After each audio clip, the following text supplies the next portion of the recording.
3 վանական վանքի տարածքում արդեն մութ ընկել է, մթնշաղ է, զբոսնում են, քայլում են եւ հանկարծ նկատում են, որ մի վանական վանքի պարիսպի վրայից դուրս ցածկեց դուրս։ Առաջին վանականը մտածում է. գողա, գնաց գյուղ, որպեսզի գիշերով գողություն անի։ Երկրորդը մտածում է, ասում է անառակա,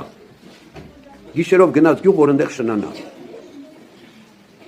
Երրորդը մտածում է, ասում է առաքինի մարդը, գնում է գիշերով ծածուկ բարեգործություններ անի, բարի գործեր անի, որ ոչ մեկը չտեսնի։ Հիմա այս 3 տարբեր բաներ նույն մարդու մասին։ Սրանք իրականում այդ մարդու մասին չէին, որ պարիսպից դուրս ցածկեց, այլ ամեն մեկը ինքը իր ներքին մտածումներ արտահայտում։ Ամեն մեկը իր չափով էր չափում այդ մարդուն։ Մեկն ասում է գողա, ուրեմն իր ուշքն ու միտքը մի բան թրցնելն էր, մեկն ասում է շնացողա, ուրեմն իր ուշքն ու միտքը շնանալն էր, մեկն էլ ասում է առաքինի այրա, գնում է ծածուկ բարի գործեր գործելու, առաքինություններ գործելու։